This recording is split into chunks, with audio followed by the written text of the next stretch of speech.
Raadiyoo Simbirtuu.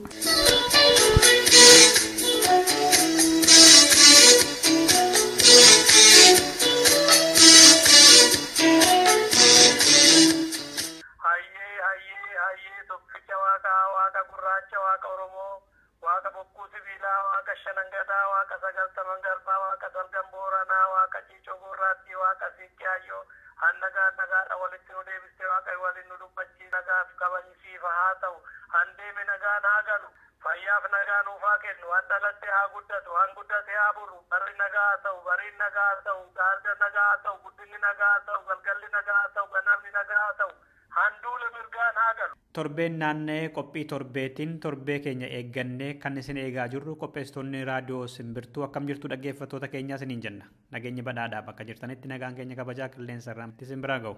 Har'aaf kan ta'a jenne qophii keenya guutuu waliin isin eeggachaa jirra. Oduu, simboo fi imala jechuu keenya. Sirboota isin bohaarsanis qaamuma qophii keenyaatti ni beektu kana. Hunda isaayyuu dursinee kan gurra isin buufnu oduudha. Nu waliin turaan immoo affeerraa keenya.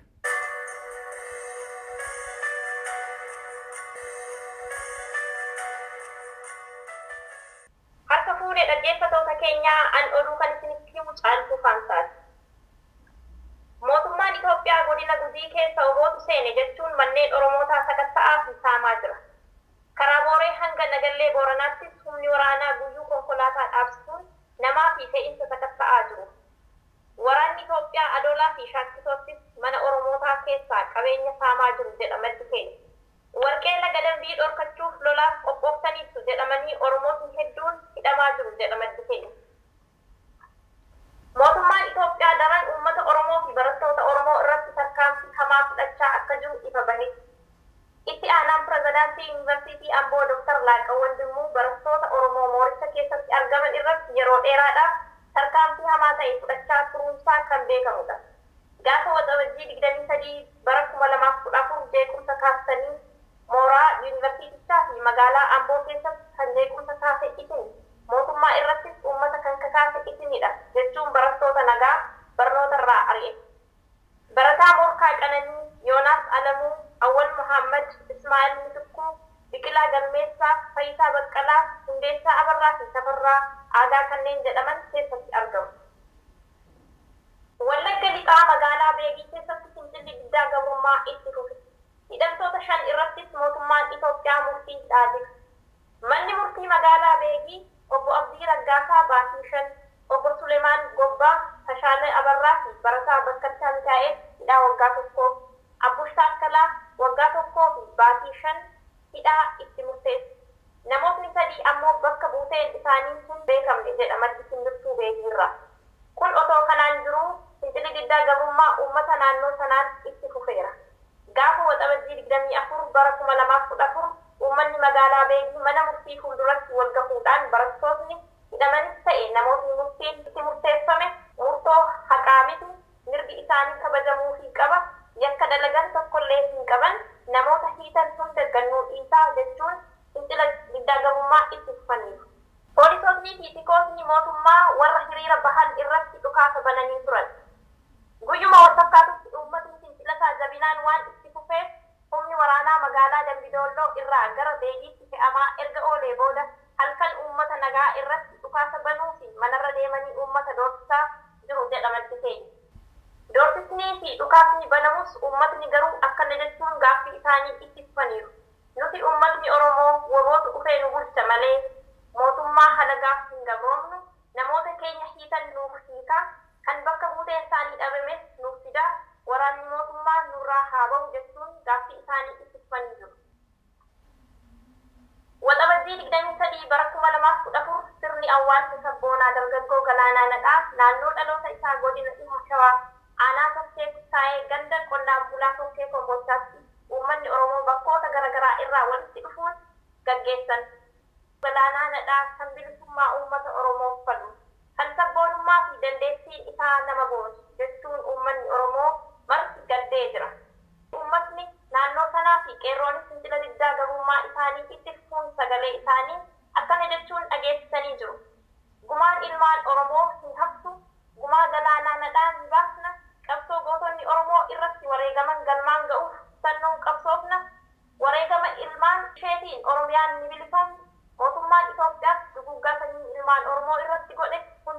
yaadnu gaafatamuu qaba jechuun dhaadannoo isaanii dhageessisaa oolaniiru. Galaanaa Nadhaa mootummaa Itoophiyaatiin ajjeefamuun isaa kan beekamudha. Mootummaan Itoophiyaa uummata magaalaa Amboo fi naannoo isheetiin dirqiin hiriira bahaa na deeggaraa kan jedhe dargaggootaa fi uummata naannoo sanaan fashale. Gaaffii mirgaa fi abbaa biyyummaa uummatni Oromoo gaafate dura dhaabbachuu fi olola kijibaatiin dabballoota isaaf akka uummata Oromoo irratti kaka'aniif jecha mootummaan Itoophiyaa maallaqa guddaa baasuun yaalii adda addaa godhus milkaa'uu hin dandeenye jedha qeerroon bilisummaa Oromoo. Dilbata darbe hiriira dirqiin baase irratti uummatni Amboo fi naannoo ishee mootummaa irratti sagalee mormii dhageessisaa turan. Haaluma wal fakkaatuun guyyaa har'aatti uummatni magaalaa Naqamtee fi naannoo ishee mootummaa deeggaranii walgahii akka bahan dirqisiifamaa oolan. Uummatni garuu diina nu fixaa jiruuf walgahii hin baanu jechuun didaniiru jedha maddi keenya. Itoophiyaan magaalaa Najjootti ammas Oromoo irratti tarkaanfii fudhachaa jirti. Godina Wallagga dhihaa Najjoo keessatti hojjettoota mootummaa 3 fi jiraattota magaalaa 4 mootummaan abaawoodha jedhee shakkuun loltoota agaabiitiin qabsiiseera jedhu maddeen keenya. Najjoo keessatti kanaan dura haala fincila diddaa gabrummaatti wal qabatee ilmaan Oromoo nagaa 148 mana hidhaa keessatti hidhamanii jiran keessaa 50 ol kan ta'an haalaan miidhamanii jiru jedha maddi kun. Itti fufuun mootummaan Itoophiyaa Oromoota nagaa fi hoogganoota caasaa OPDO aanaa Najjoo 7 gaafa waxabajjii 2014 manaa fi bakka hojii isaanii irraa qabuun hidheera. Aadde Ejjigaayyoo akkuma dhimma dubartoota aanichaa obbo Tafarii Jiraataa dura taa'aa gandichaa obbo Soorumaa Abbayyaa hojjetaa buufata konkolaataa Najjoo obbo Malkaamuu Eebbisaa Nigaatuu Dheeressaa fi Dhufeeraa Jiraataa Abinnat Dirribaa jiraattotaa fi qotee bultoota kabiroon hidhamaniiru. Dhaggeeffattoota keenya oduun har'aaf qabnu kanumadhaa waan dhaggeeffattaniif galatoomaa.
Daro bagana bona jita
qophii filannoo sirbaa keenya har'aa kanumaan xumuruu keenya.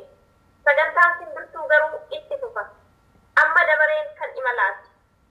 Qophii kana keessatti gaazexeessaan dhaabbata raadiyoo fi televezyiinii Oromiyaa kan ture Daani'eel Gabramadin waliin gaaffiif deebii kan taasifne kutaa xumuraa isaatu dhiyaata. Maarree ammas nu waliin tura.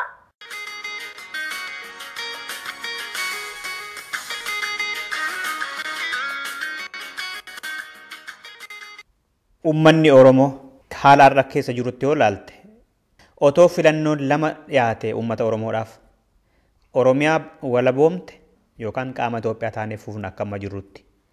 Kana keessa tokko filadhaatoo jedhanii uummanni Oromoo baay'een kan maal filatu sitti fakkaata har'a akka har'aa kanatti otoo dhaabni siyaasaan biraan ittiin dabalamiin jechuudha. Otoo garuu carraan filannoo walaba ta'e uumamee dadammaqinni tokko malee har'a uummata Oromoo walitti qabanii filannoo walabaatiin filadhu kamsii wayya. Oromiyaa moo Itoophiyaa kan jedhu otoo kennamee fi harki caalaa Oromoo maal filatattee yaadda? Yaaboo uummanni kun jaarraa tokkoon ol haala keessa ture beeka. Dararaa keessa ture beeka. Uummanni Oromoo afaan isaatiin, aadaa isaatiin jiraachuu jaalata. Uummanni Oromoo kun biyyuma isaa keessa jiraata. Biyya namaan barbaadu. Garuu biyya fi keessatti afaan isaatiin, aadaa isaatiin akka isaatti bulu waan barbaadu natti fakkaata. Kanaafuu uummanni Oromoo waan Itoophiyaa ilma kiyya hin jenne haadha ilma kiyya namaan hin jenne haadha kiyya hin jedhani. Kanaafuu uummanni Oromoo gaafa tokko seenaa Itoophiyaa keessatti waan gaarii waan argate natti fakkaata. Seenaa Itoophiyaa keessatti waanuma uummanni Oromoo hojjeteen maqaa Itoophiyaatiin rakkataa, maqaa Itoophiyaatiin jala dhokatee, maqaa Itoophiyaatiin miidhamaa tureera uummanni Oromoo. Kanaafuu uummanni Oromoo biyya ilma kiyya hin jenneen haadha kiyya waan jedhu natti fakkaata. Tole, bira turte achis jirta waan taateef, amma achi dhufte waan taateef, lola obbolaa lamaan jidduutti ka'ee ture, Booranaaf Gujii. Mee gabaabsinee yoo dhaggeeffattoota keenyaatti himte, lola sana eenyu kaase?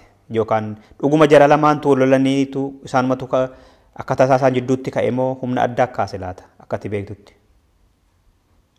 Yaa obboleessanii dubbiin Booranaa Gujii tuni waan baay'ee nama gaddisiisaati. Godinaalee Oromiyaa jiran keessaa naannoon suni naannoo intarestii yookiin fedhii addaa wayyaaneen irraa qabu natti fakkaata. Keessumattuu akka beektu naannoo sanii naannoo laga dambii adoola shaakkisoo warqii naannoo sanii mootummaan darbee dhufaa itti sooromaa akka turen beektaa seenaan nutti himaa yoo dhaqqabuu baannellee bara Haayile Sillaaseetii kaasee Haayile Sillaaseen itti gammadee ittiin sooromee maqaa adoolaa jijjiiree kibra mangisti jedhee mangisti takka barabbate. Mootummaa ittiin kabajamee kabajaa mootummaa kibra mangisti jedhee kiristinnaa lafa san maqaa kaasee adoolarraa kibra mangisti jedhee. Waan biyyi sun gooteef warqii achii guurate bara darbii illee beekta. Kulle dhufee allaamutin jedhee allaamutin maqaa ittiin bade malee duuba allaamutinii hangawoonni wayyaanee jajjabatti akka duubaan jiru namu hedduun hin beeka. Laga dambiitii waggaatti warqiin tooniin 4.1 oomishama. Xiyyaraan ji'a sadii dhufanii fe'an hanga har'aatti. Hiika wayyaaneen dhuftee warshaa achi dhaabbee warshaa warqii shaakkisoo achi baasu silumaa warqii qofa baasan jedhan malee albuudni gara 12 achi lafa san keessaa ba'aa akka jiru keessa beektonni illee batanii ifa godhanii jiranii. Warshaa lafa sanii ibsaan baden jedhanuu, ayyaanan jedhanuu, halkanin jedhanuu, guyyaan jedhanuu, saambatan jedhanuu, wixatan jedhanuu, dilbatan jedhanuu. Guyyaa mara halkanii guyyaa sa'aatii 24 numa hojjetan saaman jiran jechuudha. Interestiin kunis Booranni Gujiin kun walitti ijjee gara Keeniyaatti jecha gara Keeniyaatti wal qabata gara Solooloo sochiin addi bilisummaa Oromoo naannoo sulleen waan jiruuf Gujii Boorana ammallee gara baddaa Baalee kanallee waan wal qabatuuf amantii guddaan qabdu wayyaaneen naannoo kana. Ammallee lafti warqii jajjabdi argame jedhanii allaamutin illee kenname jedhanii odeessan laga dambiitii ala. Kanaafuu Gujii wal ga'ee maali ilmi Gujii allaamutinuma ta'ee jedhee Gujii wal ga'e karaa daawwaatti. Gujii wal ga'ennaa waan kana dhaga'anii maal godhanii nageenya irratti barattoota Gujii Booranaa walitti buusanii gedoo warra kibbaa lafti weenniin jirtu hundi aanaalee baddaa kan Gujii kan gedoo tidhanii riifireendamii gaafachiisanii gedoo alaabaa kibbaa fiddee lafa Gujiirra alaabaa dhaabuu jalqabdee walitti bu'iinsi uumame jechuudha. Yaada Gujiin marii lafa dabalata allaamutinii kennan sheek allaamutinii kennan kanaa fi mariinni taa'e kana daayiverti gochuu asiin Booranaa walitti buusu asiin kibbaa walitti buusu dubbiin sun dubbiin daawwaa okkotee sun lafa warqii haarenni kun Mallas Duunaa achumaan dhaabatte silaa uummanni lolaa akka qophaa'e isumaa jechuudha.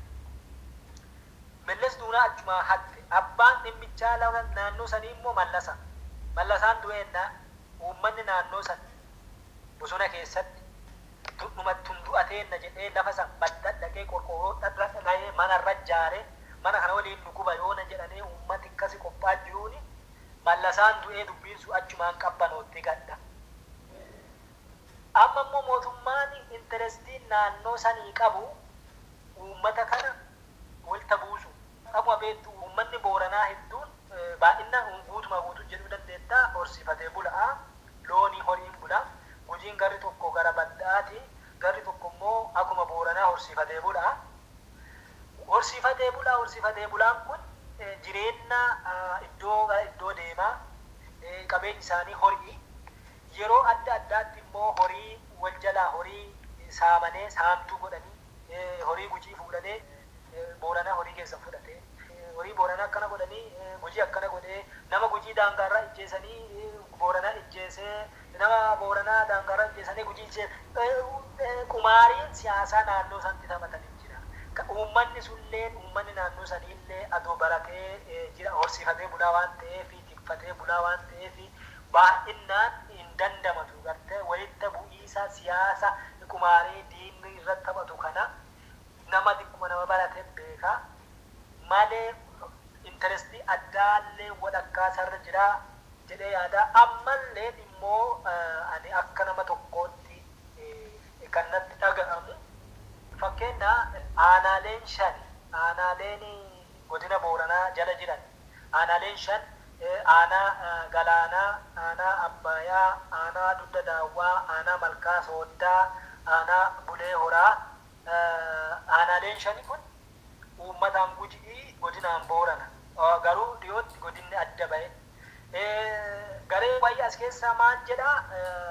Gareen tokko Booran ta'e maal jedhaa? Nuttuma isin bulchaa nu jala bultanii. Gareen tokko maal jedhaa Gujii keessaa maal kun ani akka kiyyatti kun qumaarii siyaasaati. Garee Boorana jalatti hin buluu qabdaa, siin buluun qabnu, nuun buluu qabdaa, wanni kanaallee jira. Ani akka nama tokkootti kan jedhu sabummaa yoo ilaalle Oromoon Oromuma. Amma bakka nam irra wal dhabu tanaa otoo adda baasanii gaarii na fakkaataa garuu isaan wal dhabi namaa kunuu isaaniif hojii waan ta'eef. Amma maalirra jira dubbichi qabbanaa'ee akkamitti qabbanaa'e yoo qabbanaa'e? Dubbii amma qabbanaa'eera jedhanii araarri bu'eera jedhanii garuu gara Gujiiti godina Gujii lixaa kan jedhamu gaafataa jira jedhanii gaafatamaa jira jedhanii. Gujiinu bakka lamatti qoodamuuf moo? Maaliif hoo isaan immoo? Gujiini gara bahaa jiru kun jira Gujiin immoo gara lixaa jiru jira. Gaaffiin kun erga gaafatamee tureera akka dhageetti. Bara abbaa duulaatu gaafatamaa. Maaliif warri Gujii dhihaa maaliif adda ba'uu barbaadani walii gala Gujiirraa? Bal'inna godinaa irratti fakkaataa gaaffileen godinaa ba'uun kun jijjiiraa miree akkuma godinaalee Oromiyaa adda addaa keessallee ture. Amma fakkeenya Arsiilleen Arsii Mallixaa ta'e Arsii Baatiif Arsii Lixaan lakkuma jedhamu. Adda waan gaaffii akkasiitti ture uummata keessa waan akkasii. Tola. Amma xumurarra geenyeera gaazexessaa Daani'el Gabramadeen Areerii. Mee akka walii galaatti dhaamsa uummata Oromoof isaa ta'u gaazexeessitoota ogummaa waliin dalagaa turtan biyya keessatti sagantaa kana dhagahaniif kan jettuun yoo qabaatte carraa siif kenna. Ulfaadhu ani dura gaazexeessitoota biyya keessa jiranii biyya san achi jirruun gaafa achi jiranuuf namatti hammaatti jedha Oromoo yoo mammaa. Otoo achi jiraadhee akkana godhaa otoo achi jiraadhee an jedha garuu adoo achi jiraatanii waan namatti cinte jechuudha. Haala isaan keessa jiranullee beeka. Haala akka dubbiin jabaatullee beeka. Akka dubbiin isaanii cintullee beeka. Ifii waan jalaa baateef kanan dubbattellee akkanaan hin jenne dhaamsi isaanii dhaamu gaafa biyya jirullee gaazexeessitoonni uummanni hin beektan. Dubbiin nama cimti garuu uummata keessaa baane yoo duddatti galle addeetti galluu qabu. Iddoodhaan hin qabu. Mootummaan hin darba. Uummanni hin darba. Mootummaan dhaaba. Dhaabni hin kufa. Oromoon hin kufu. Oromummaan hin kuftu. Oromummaan dhiiga. Oromoo uummata faana cinaa dhaabadha. Ogummaa keessanii hojjadha. Jedhee dhaaba warra gaazexeessitoota biyya jiranii. Uummata Oromootiif immoo mootummaa Ameerikaallee iyyuun gaarii. Addunyaarrallee iyyuun gaarii. Garuu Ameerikaan tullee humna laalti. Otoo nuti tokkummaan kaanee mootummaa Itoophiyaa kana raasnee Ameerikaan tun nu dura fiittee ka'uudhaan nu barbaachisa. waggaa meeqa Ameerikaa kanatti boonnee irra jara waggaa meeqa Amnesty International dhimma keenya gabaasa baaseera waggaa meeqa Human Rights Watch gabaasa baaseera waggaa meeqa waggoota 15 oli haala kana yoo itti funne waggoota meeqaaf calliseetuma gabaasa baasuun bu'aan baasu dhaqqine haalli torbaan kana Oromoon biyya addunyaarraa hanga'ee walitti ga'e kun itti gammadeera haaluma kanaa itti fufa haala kanarra darbitanii immoo haalli itti deemuu qabdan haalli itti waldhabuu qabdan bahaa lixaa godina adoo waa tokko addan baasin ilaalcha siyaasaatiin adoo addan baasin wayyaanee ilaalcha siyaasaatiin nu adda baasaan jettu oromummaan dhiiga qofaan duucha balleessin nu jibbaatti wayyaaneen nu dhiisiitii obbiidoo waa ifii uumteeyyuu hin amantu waan ta'eef kanaafuu haala tarkaanfiin qabsoon kun kallattii kamiinuu akkatti deemu walitti ba'iinsi kun walitti yaa'iinsi kun kallattii adda addaarraa addunyaa kontinentii yookiin ardiilee mararraa wanta yaa'e kun itti fufee kallattii kamiiniyyuu kallattii dhufeenuu akka yaatu qabsoo amma jalqabame kun yoo duubatti deeme qeeransa eegeen qabanuu qaban gadi dhiisanu yoo dhiisan nama nyaata waan ta'e kaarli maarkizim waan jenne warraaqsa eegaltee yoo gadhiiste deebi'ee warraaqsi si nyaataa jedha akkuma isaan horii Oromoollee maan jedhaa qeeransa eegeen qaban gadi dhiisanuu jedha kanaafuu waan qabne kana yoo gadhiisnee baddi yeroo jalqabaati waan dhumnuuf waan ta'eef amma sochii Oromoo addunyaa mararraa wanta deebi'e kana jabeessanii gara fuulduraatti boqonnaa biraa bantanii tarkaanfii biraatti akka deemtan yeruma baraa fuula faranjii mana faranjii dura baanee imbaasii faranjii dura baanee iyyuun fuulli nu deemsisaa jiru kanarrallee tarkaanfannaa akka deema kanarratti tarkaanfannee akka deemuu qabnu kana jedhaa. Tole dhaggeeffattoota keenya dhaabbata raadiyoo fi televezyiinii Oromiyaatti gaazexeessaa kan ture Daani'el Gabramadeen Areerii waliin gaafiif deebii kutaa 4tti qoonnee kan dhiyeessaa turre kanumaan xumurreerra. Isin warra sagantaa keenya dhaggeeffattanis galatooma Daani'el Gabramadeenis horii buli jenneerra.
keenya kan eegalle